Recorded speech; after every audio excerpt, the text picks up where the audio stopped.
आप सभी का इतिहास विषय के अंतर्गत इतिहास के स्रोतों में पुरातात्विक स्रोतों की जानकारी के बारे में सभी का एक बार फिर स्वागत।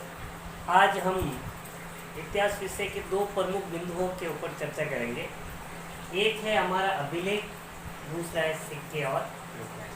हालांकि हमने पुरातात्विक स्रोतों के अंतर्गत मृत पात्र जो उत्खनन से प्राप्त सामग्री के अंतर्गत पढ़ा था।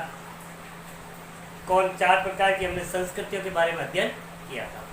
आज अपन अभिलेखों के बारे में अध्ययन करेंगे।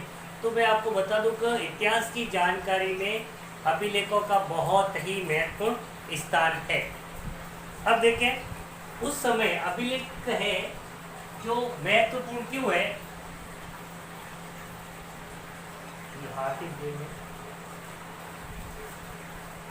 देखें ये महत्वपूर्ण क्यों है। इसके अंदर सबसे पहले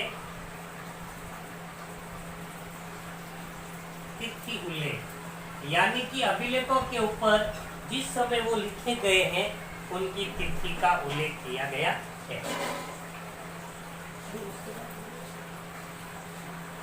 और समसामयिक है।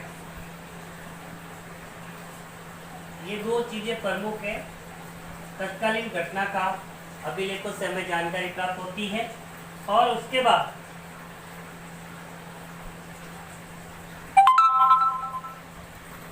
शासन प्रणाली की जानकारी प्राप्त होती है। अभिलेखों में तो सभी प्रकार का विवरण दिया जाता है जिसमें शासन के कार्य प्रणाली दर्शाई जाती है, उसकी हमें जानकारी प्राप्त होती है।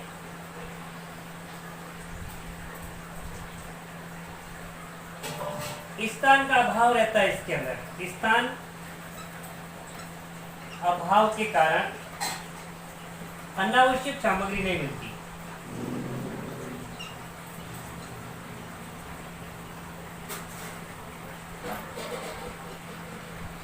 इसका मतलब क्या हुआ, यानी कि अभिलेख है जैसे शिलाओं पर लिखे जाते हैं या स्तंभ पर लिखे जाते हैं, तो स्थान इतना नहीं होता उनके ऊपर, जिसके कारण आवश्यक सामग्री ही लिखी जाती है। फालतू और अनावश्यक सामग्री का उसके अंदर किसी प्रकार का समावेश नहीं होता। अब अभिलेखों के अंदर वंश परंपरा, धर्म, राजा का नाम,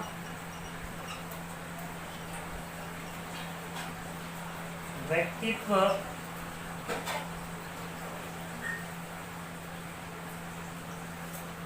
उनके कार्य,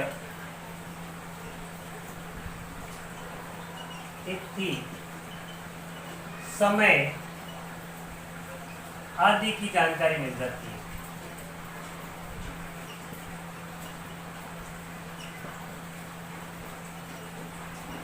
यानी कि तत्कालीन समय की किसी भी राजा के वंश है, उनकी परंपरा है, धर्म है, राजा का नाम है, उनका व्यक्तित्व कैसा था, उनके कार्य कैसे थे और उस किस समय, उनकी तिथि का समय आदि की जानकारी हमें अभिलेखों के माध्यम से मिल जाती है। अब इन अभिलेखों में कुछ महत्वपूर्ण आपके जो अभिलेख हैं,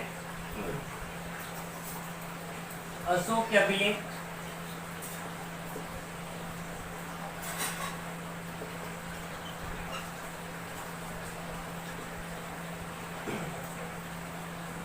खारवेल का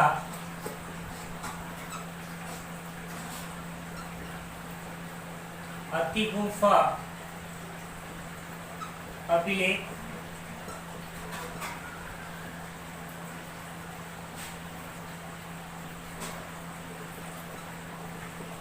गौतमीपुत्र सातकर्णी नास्तिक अभिलेख,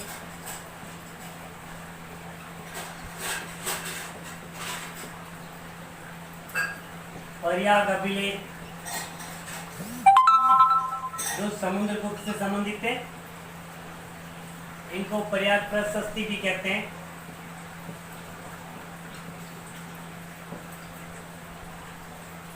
तो इसमें भारतीय इतिहास की जानकारी हमें प्राप्त होती है।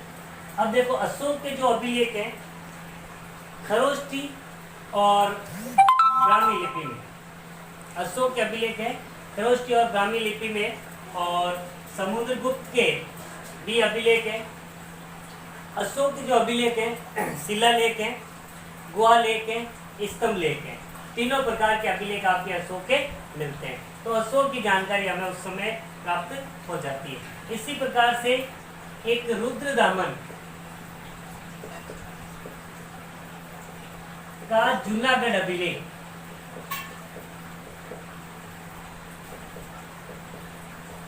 सप्त शासक का ये, इनके बारे में हमें जानकारी मिलती है। और वास्तविक रूप से जूनागढ़ अभिलेख से हमें सुदर्शन झील के बारे में जानकारी प्राप्त हो जाती है।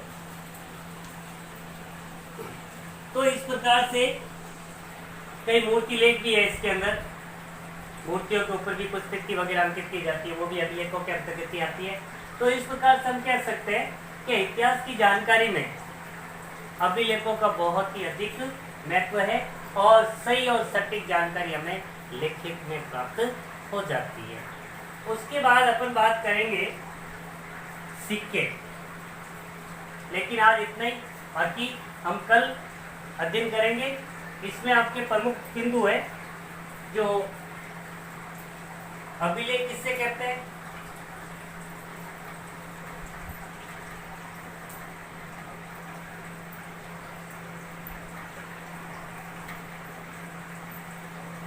इन्हीं 4 अभिलेखों के नाम लिखिए।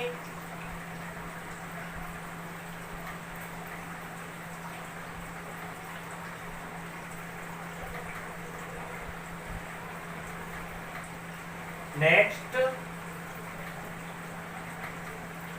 अभिलेखों का क्या महत्व है,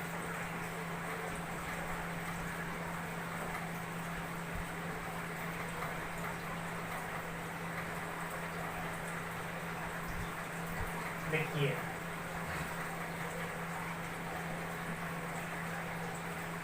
कितना